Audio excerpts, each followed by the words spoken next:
A very warm welcome to everyone to this masterclass brought to you by KTech Center of Excellence, Data Science and AI, powered by NASCOM in association with EXL. As you all know, Masterclass aims at connecting the data science and AI community with industry leaders to learn and navigate through a wide range of topics in the space of data science and AI. This series looks beyond core AI technologies and touches upon aspects of building a business that are relevant to organizations. In this edition of Masterclass, it's a pleasure to have Chaitanya Manda from EXL, who will provide his perspectives to various ways in which different AI technologies have transformed the customer experience across a multitude of use cases. You will also understand the key factors essential for making AI driven customer experience improvement a reality. Before I hand it over to Chaitanya, a very quick introduction about him. Chaitanya Manda is a vice president in the digital R&D team at EXL. Chaitanya specializes in implementing bleeding edge technologies and enabling clients achieve better business outcomes.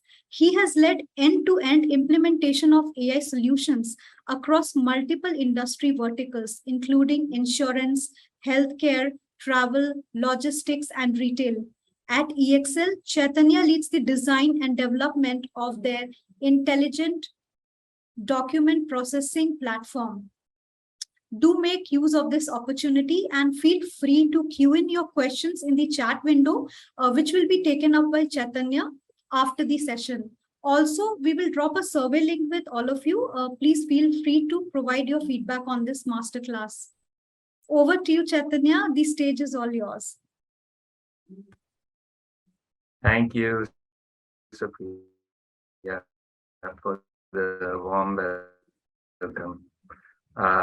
Welcome, everyone. I'm going to basically introduce me right now. So what I'm going to do in this session, hopefully you'll find it useful, is talk a bit about what is the different ways in which AI technologies and some of the latest things are driving customer experience. So let me just share my screen. Let me know if you are all able to see my screen. Yes, we can, Chaitanya.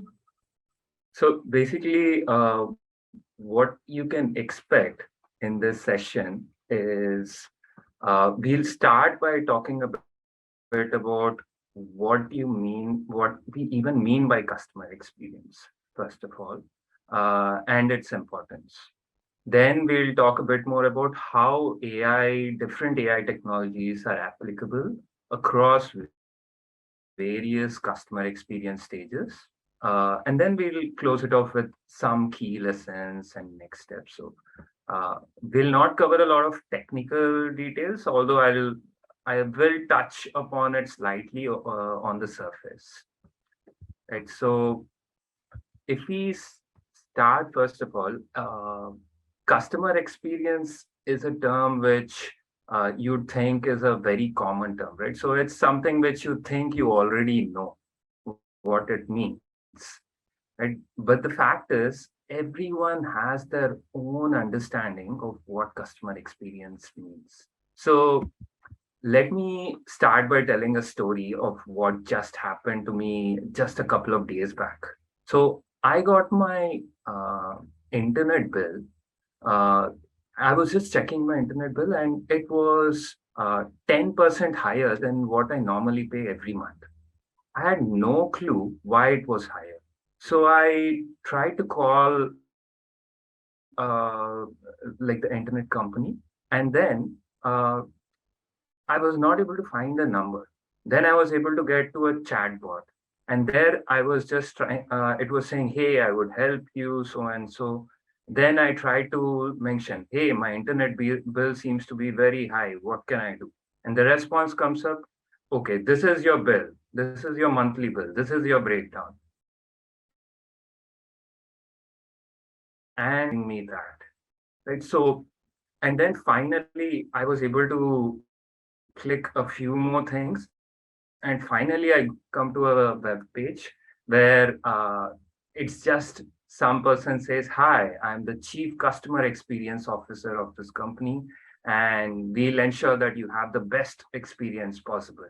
While I was super frustrated because I was just trying to figure out why is my bill high. So in the industry, there's a very big perception that customer experience is basically like contact centers or chat messages and things like that. So whoever is handling that is what's customer experience. But that's a lot bigger than this.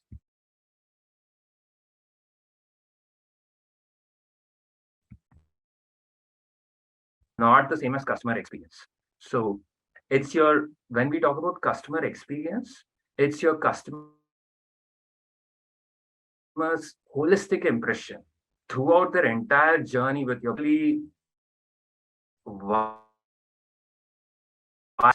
and what do they feel about what do they feel about your company and how their experience. So if I try to break it down and deconstruct this a bit, so you have the before part of a customer journey. This is a very simple way to explain this, but you you have the during part where they're actually using your product, and then there's the after part where they have a sense or they have a feeling of what is it that uh, they have actually experienced. Throughout this journey, but 95% of the times or more, because the top part breaks down. It's only when things are breaking down here, things are not going smoothly, that people would try to reach out and try to get some sort of customer support. So yes, customer support is an extremely important part of customer experience, but that's not the main thing, or that's not the only thing. Your main part is this above part, and especially what you're feeling while you're using the product. So in the before part, uh, so what typically would happen is you'd have some perception and you're trying to target or acquire your customers, and then you try to onboard them and onboard them to your product, signing up, or there'd be different ways in which you're trying to onboard them to your product.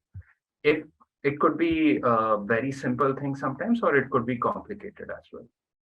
In the during part, when you're using the product, the main things you people would focus on is improves. They essentially people want speed, or they would look at the cost. They would want to reduce cost, or they would look at the quality. Your product needs to have at least one or two, or ideally all three of these. There are only with these three components, you would have a very good customer experience. And then once they actually experience your product, then basically the after part is the critical part where they would have like a perception of what is it your brand or your product has provided them. And that is a critical thing which leads to future growth. Future growth in terms of uh, basically the growth, not just for the individual customer, but also through word of mouth. They are spreading it across, and essentially you acquire new customers as well. Right? In this process, when we think about customer support, we would have two types of customer supports. You have the reactive customer supports, where customers are coming back to you and your customers are reaching out to you and you're responding to them. But then you also have the proactive part where you yourself are reaching out before the customers do for certain. I hope this framework is a bit clear. it's because so I just want to ensure that everyone understand these different parts. So what we are going to do now is talk about AI applications across this different areas. So the first thing so I'll just go in the order in which we talked about. The first stage is the before stage, right? So in the before stage, this is one of the core areas where you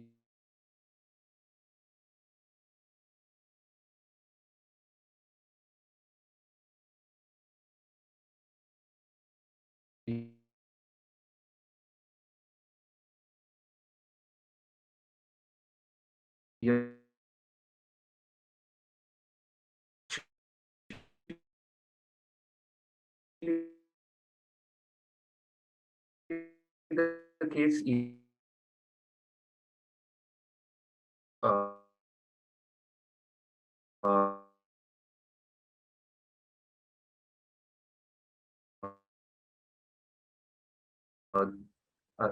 so while look through and if you scan through the different browsers, what you are experiencing is and it's so engaging that you don't even feel the need to move away from your phone.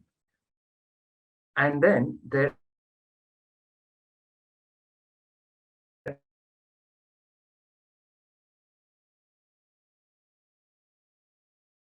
certain like ads because they have looked at your history and basically a lot of the are being used tend to make the ads so relevant it actually doesn't even feel like an ad. It feels like it's just made for you. So that's the core of that's the best, most mature case of how the personalized recommendations and so on work. Now, once someone actually looks at some of your ads and they are able to they actually click on it and go in. The next step is how do you make your onboard? There's a lot of UI to reduce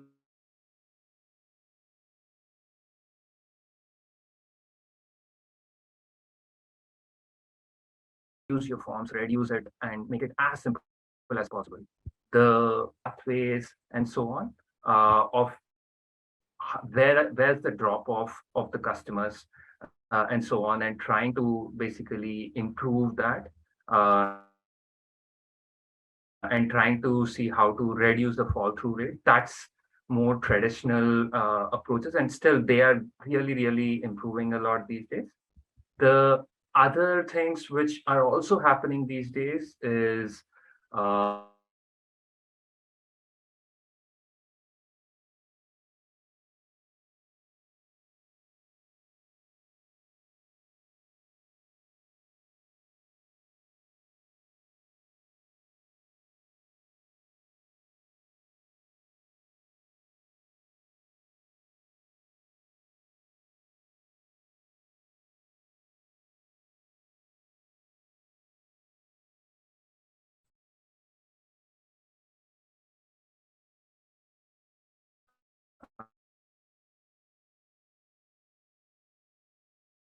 you have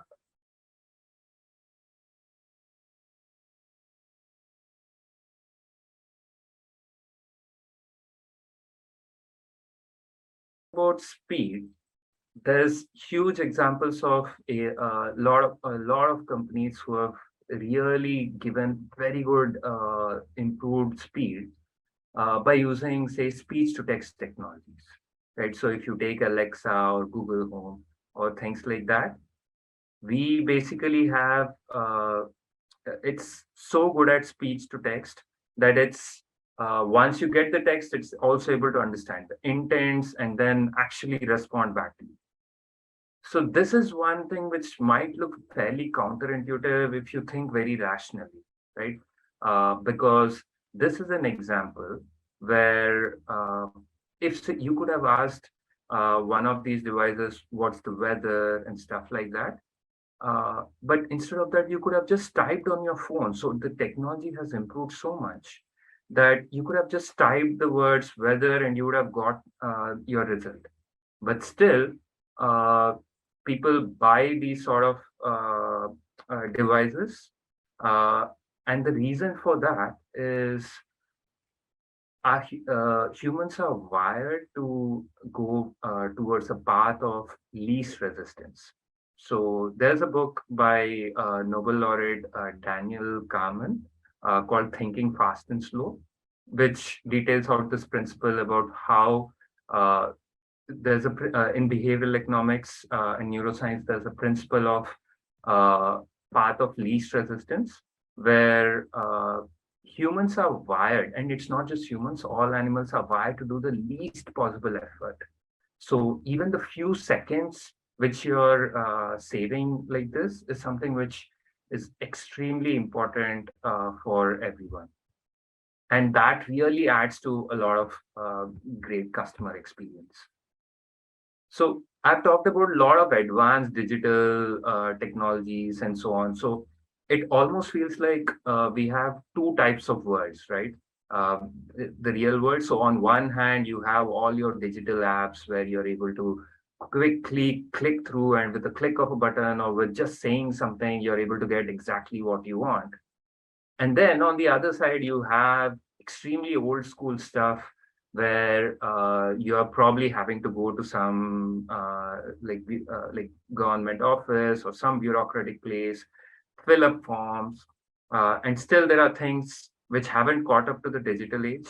And you still have to fill up like huge forms. You have to go submit it at different places and so on. Things are still changing there, but it's not no way close to what it was basically before. So where speed is really making a big difference is in the field of intelligent document processing. So this is a scenario where, let's say, you have a lot of documents or lots of different unstructured information, and say all that information currently is being given to someone to do this in a manual way, and they are keying in all that and putting it into some applications and so on. If that whole process is taking up a lot of time, using intelligent document processing, you are able to improve and automate and get a lot of speed in this process. So let me just give you an example of how this has really helped in improve customer experience in at least one case, right? So there was one scenario where this is again for some patients. Uh, Unfortunately, the way the system is, they have you just can't just walk into like a hospital and just get your treatment. Currently, for a lot of the folks, you have to go to a care center or a medical center. Uh, and then in this situation, these folks who are part of a specific insurance company, they had to go to like a medical center where there were hundreds of these medical centers, and they have to submit some, they have to talk to them and give all the details. Those were being processed by a different health insurance company. And when I say process, these are requests which are coming in very free for format, or where a lot of medical records, a lot of other details are coming up. There were hundreds of people who were sitting and reviewing this and checking, yeah, their basically hospital visit is approved and so on. They have to go and talk and get all of this approved. This whole process, because there was huge number of requests and manually it was like way too much volume to handle. All of this work was for the patients. It was basically taking approximately 2 weeks. They would submit their request. They have an issue. They have to go to a doctor. They submit an request, and it would take them 2 weeks before they can go to a hospital. So the system was really, really poor. Obviously, the better system would have been where a lot of these things could have been digitized, or not even have the system in the first place. But those sort of big changes would take a lot of time. But then intelligent document processing was something which really helped over here. So we have one of our solutions which is called Extractive AI, where we've basically what we've done is uh, taken all these sort of requests, and wherever possible, so there was a huge portion of the documents which we were able to auto process. And what that did was the manual part was still there. It's a very critical operations. You cannot mess up things, and it's like all critical medical information and so on. But still, wherever possible, there was a huge amount which we could auto process. And then what happened was we also tied in like a connections where basically using the patient's phone number and so on, we were able to connect it back, and we were able to proactively give messages and all that as well. So in the after case, as soon as the patients were sending in their requests, it was basically within an hour, they were getting a text message saying, hey, your appointment with this doctor is fixed, and so and so. So this basically is another way in which your overall experience improves a lot. So the next one is basically quality, right? So the third aspect of the customer experience part is the improved quality. Some ways in which quality could improve is where a lot of usage of language models, for example, for auditing, is something which is really helping out in getting like a lot of improved quality over here. So essentially checking whatever you're writing, whatever is going on, is that in a good, like, is that written in a good way or a bad way? How to even rephrase things. So that's one way in which quality is improving. Again, going back to my previous example, where when say if your product has a lot of manual steps and a lot of other things going on, again there's a lot of AI based like products which try to improve the quality by auditing what a customer is basically like auditing the entire process in a automated way. So typically, if you take any process, let's take even call customer cares, for example, customer support. Uh, you don't know how well the customer support is going on, and how well your agents are answering and so on. So typically, you might basically or have manual audit where you're looking at like say 5 to 10% of the calls and trying to check if everything is fine or not. But then what uh, AI based auditing would do is you try to do this for basically 100% of all the processes which are coming in, and it can be done in a continuous way and so on. So just an example of this again, so so I'll just move from the during part to the support part. What happens is here, the lot of these speech and NLP technologies are actually being used to identify at-risk customers. So if you take a call recording, there's two ways in which you could try to do this sort of auditing and monitoring as well. One is you can convert the call speech to text, and then you use like a lot of NER, NLP based like technologies over here. So lots of new attention based models and so on, which try to quickly identify what's the overall sentiment and how satisfied they are and so on.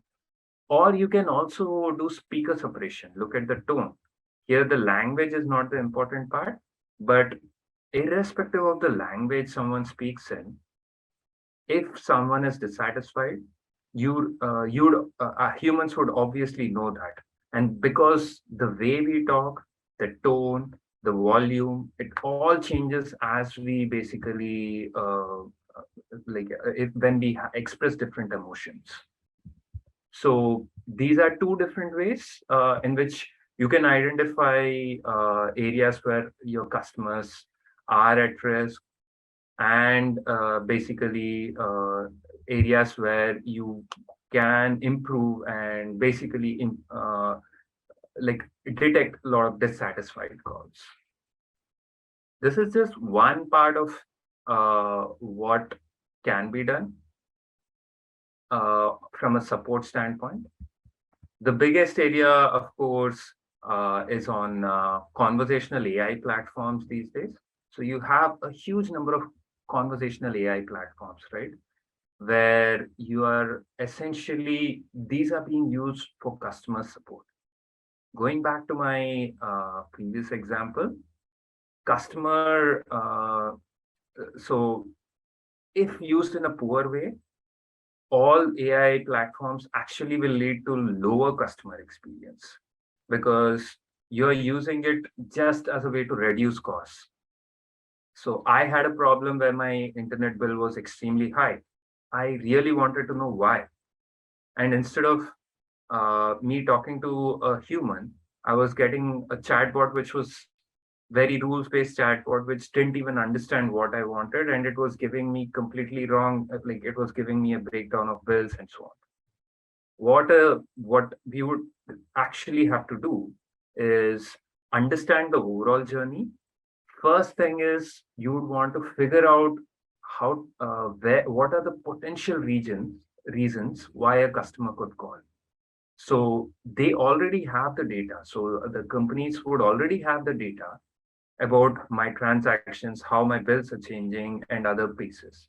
So think of this almost like your recommendation engines, which I talked about in the starting. You want to identify what is the most likely reason why a customer could call, and who are the set of customers who might call. Now, so once you identify that, you basically want to do not just the chatbot. Chatbot is very, very critical if designed in the right way. But also, when we talk about call deflection, it means proactive messaging. So basically, as soon as the bill increased, if say I got a message saying, "Hey, your bill has increased. It's because of so and so," that and you can do so and so stuff to reduce it. That would have been better customer experience than me trying to struggle and figure things out. Apart from this, let's say it does go to a human. Uh, there's so much basically advanced AI systems like platforms where we can basically identify different ways in which agents are given the right recommendations because you've seen how the conversations are going, and you can even give recommendations to agents as to what are the different options which can be used, and what are the ways in which this can basically be improved. So essentially, what these platforms would do is make the service not just be reactive, but be proactive. So what that means is, let's say I come with a problem. You don't just answer that problem, but the agents basically, let's say they are getting a lot of information from our AI platforms where it's able to understand, okay, people who come for, say, a particular problem A are most likely going to have problem B and C in future. So why don't you try to solve for them right now? And then basically giving them, like talking to them additionally and proactively resolving their problems. Yes, you would also want to use agents for selling extra products, but that's not really a good customer experience because that's not what the customer has come for. But if you are able to think further for the customer and think of what is it that would solve for them, that's going to be like a very good customer experience. So now let's say you do all of this. The core part after this is trying to essentially do a lot of after analysis. Right? Understand what are the perceptions and so on for your customers. So let me just play this. For example, this is a publicly like a YouTube video where you maybe even a brand is not even mentioned, your brand, but people are talking about your brand. So you would want to understand basically how are people talking about your brand. uh, People don't just use essentially people don't just use text or write in a very clean way. uh, but so that's where there's a lot of computer vision, and here this is like a object detection technique which is being used for detecting logos. But not just this, you would want to understand with when your brands are being mentioned, what's the associated sentiment with that text, and then understand basically, are people talking about you in a good way, bad way, and then try to basically improve on the overall experience, and at least have a good sense of what is it that what is the perception which people have about your brand, and then essentially try to see what are the steps which can be taken if, say, your overall perception is poor, or if it is good, if any sort of mitigation steps and so on also can be taken based on that. So that's uh, some of the core aspects in which different AI. So I've just given you a few smattering of use cases across the board. Hopefully, this gives you a sense of the different ways in which different AI technologies could be used across the board in truly improving your customer experience, and not just make it about customer support or customer service. Right. So let me talk about a few key lessons, which we will. Some of them I'll talk about things which happened in a public way, and also some of the things which uh, are based on our own experience. So one thing, as you might have understood from what I've talked about so far, customer experience is still actually not really measurable. What you're measuring is, a lot of times you would be only measuring a lot of your touch points, or cases when people have problem and they have come to you, or they have clicked something and so on. A lot of the digital aspects of your product is what you're trying to understand, but we are really not measuring the true experience, or what is it that the customers are really feeling easily. And it's extremely important you don't measure the wrong things over here. So this is a very famous example which just happened a few months back, right? So there was this movie called Morbius. It was a movie which was a extremely poorly rated movie. It was a flop, and it was so bad. The movie was so bad that people actually started making jokes about it on Twitter, on all social media platforms. People started talking, making jokes, making these memes about this movie, about how horrible the movie was. Now, a normal brand perception, if you're trying to look through this, that's what happened with the executives over here. They just looked at how many mentions, how many impressions, how much engagement is going on about your movie. And based on the amount of engagement, it was a viral thing. Everyone was talking about this movie. They absolutely didn't understand that they were all talking about it in a poor way. And they actually re released the movie. And when they re release the movie, instead of, typically these huge big budget movies would make $100 million or sometimes even higher, this one just made $85,000. It's like one of the lowest possible amounts, and this is because the executives there, when they think about brand and so on, they were measuring the wrong metrics. So that's lesson one. So you have to really understand what metrics you're looking at.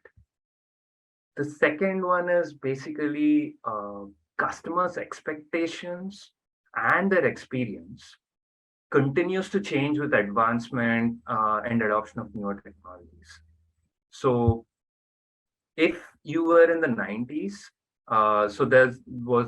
there was this US company called Blockbuster where you would rent a DVD or a video and basically go there, go to the store, pick up the CD and then watch the movie and return the CD. That you would have felt as like a great customer experience. You got any movie you want and so on. Try to set up your business that way right now. It's obviously going to flop, right? Because now it's everyone would go on to online streaming and so on. And even now with Netflix and other streaming services, people are no longer satisfied. They were satisfied, say, maybe 10 years back, they thought it was revolutionary. Now it's a very day-to-day thing. And now people would be looking for the next better technology, or they would at least expect your service to be uh, closer to whatever is the latest thing they have experienced.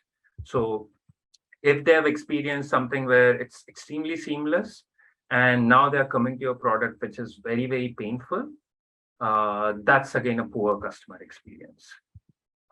So same thing with taxis, ordering it and so on. You used to have phones to order them, and now you have apps and so on. So, and these are commonplace now. And you have to keep up with the newer advancements happening, and or else you would have poor customer experience, irrespective of how good the overall quality of your product is. Now, on the flip side, we have also seen a lot of cases where convenience a lot of it's very important that you just don't jump on the bandwagon and try to get onto the best technology possible without really thinking about how it actually impacts the customers. So this was a scenario, again, experience where a large broking company they basically had to issue what's called as insurance certificates, that, hey, I've got a certificate and so on based on my policy and stuff. Now, for doing this, historically, people would just write an email, and they would have had to wait a day or so, because once they write an email, some agent would take it, and then they would basically try to understand how they can improve like look through the database, look through some systems, figure out what the policy details are, create a certificate, and send it back. But then what they decided was they created a huge digital app where people can just directly get the certificate. You can click through a few things and identify what policy you want, what limits, what lines of business you want the certificate for. Self-service, you can create it. So this was something within a matter of seconds, you'd get your certificate. But then the adoption for this advanced digital portal, where there was even an app and stuff, was 5%. And it was basically 95% still continue to use the old email. Why? Because here, if we go back to the path of least effort, writing an email, just sending an email to someone saying, hey, you know my policy, right? Just send me an insurance certificate. It's so much simpler than installing an app specifically for this purpose, and then going through a lot of insurance jargon and figuring out, oh, I need this, and trying to build your own certificate. So while this looked for you, it might look like, oh, this is so advanced, it's actually making it faster. For the customer, it's actually making them do a lot more work, because here they spend a few seconds, here they're spending a lot more time. And finally, the other lesson is that with great power comes great responsibility. So if you look at a lot of these new chatbots and new things which we have got, there's a huge bias in some of them. So this is again a snapshot from one of the recent language models called Palm, which was released by Google. It's a huge language model with 540 billion tokens, and it looked like it would perform the most amazing things. But where you're able to even it was able to even explain jokes and so on. But then it learned from a lot of publicly available information, and it was basically extremely biased. So if so, based on the terms which you use over here, like Hinduism, Islam, Christianity. So if say someone uses a religion-based term, the perceptions completely changed basically for this language model based on the kind of terms which you're using. So there's a huge bias which is inherently there because of the data which was used to develop these sort of models. And even when you think about, so this is a very old story about how uh, Target, basically it's a retail company in US where it was basically trying to do what we would call as proactive outreach, or maybe improve customer experience as well, where based on the products which someone has bought, they just sent an email saying, hey, congratulations, you're pregnant. So these are the new set of things you can buy. They were being very proactive. They were trying to be helpful. They were actually trying to provide a guideline. They had a very great program. But the problem was the customer. So it was a teen girl. And then it was something which the teenage girl didn't even tell her parents about this. And the parents found out about this through the mailer. So it was extremely a big violation of privacy. And so there's a lot of other issues which you have to take care of when you're working through this. So in conclusion over here, basically the main thing I would say is this is just the beginning, right? There's so much more which is going to come up. If say we are at a, so if you look at even language models these days, so the recent one again by Google called Lambda, there was a funny piece where a person who was supposed to test this actually thought it was a fully sentient chatbot. He was convinced it was a human being, and actually they had to fire that person because of the way he was talking. But uh, it's definitely not sentient right now. But then the quality is extremely improving, and then the other part is you have so much research going on the neuroscience side, especially when we talk about customer experience. And all of that is going to be very, very important when we truly build a lot of our AI system. So AI is just the technology, but then neuroscience and behavioral neuroscience is going to give a lot of direction into how to truly improve this overall. And there are ways in which you can help as well. So there's a lot of different chatbots, different initiatives going on. Just giving a couple of examples here where people have a lot of these language models, and then all these language models which are there are currently having huge amount of bias, as I mentioned before.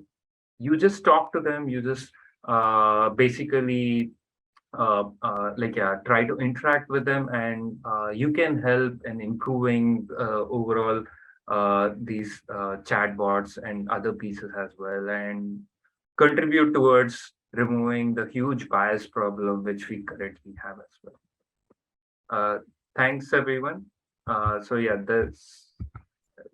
hopefully you found this session helpful, and yeah, let me know if you have any questions. Thank you, Chaitanya. That was a great session. Chaitanya, I like there are two questions we have. The first one is from Sahil Garg, and he really liked the session. He says it was a great session, and he's asking how is Excelia different from Amelia? Sure. So so there's a lot of platforms. So EXL actually partners with this company called IPsoft to create, which is a backend engine. What happens is some of these are domain agnostic. What what is really required, especially for better customer experience, is try to add in the domain layer as well. So in some cases, say for example, there's a chatbot it's instead of it being generic. So some of the things which are mentioned are very generic. You would want to add in a lot of domain knowledge as well, and that's it's basically like an extension of like the open source, sorry, not open source, the Emilia platform. Thank you, Chaitanya. The next question is on what is the future of Netflix with more technology, growth, and AI? So so it's not just for Netflix, I guess. So the customer perception keeps changing. So when Netflix came up, it was like a big streaming service. Uh, it was revolutionary. It was disruptive, and it really changed the way people were their overall experience. But right now, uh, it's just one channel, right? So we are moving towards a future where instead of having a lot of channels on a TV, you're basically moving towards multiple streaming services.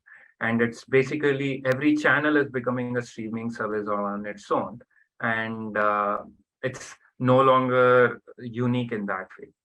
But then what I think, at least on this side, what could happen is there could be an aggregator of sorts which might come in, through which you're able to look at multiple streaming services together. And yeah, so and specifically for Netflix, I think they are, instead of being someone who's just renting out everyone's movies, they'll lose out a lot of the content which everyone else had, because say Disney or Universal, everyone has their own content, so they are moving out. What is going to happen is basically a lot of uh, Netflix is going to focus a lot on creating its own content as well. And there again, they would use a lot of AI to figure out what is the right content, which is going to improve the overall experience. So a lot of AI based technology is being used in figuring out the topics, theme of movies, and so on as well. So that would be another interesting area. Okay, so there's one more question come from Ritik. Do you think people would be actually wanting to experience retro ways of things in modern day context? Yeah, absolutely. So it really depends. So it depends on uh, so when you talk about customer experience, right? So there's so many things, as I said, it's not fully measurable. So uh, when you're using a product, at least the speed and the cost aspect of it is the part which becomes much more measurable.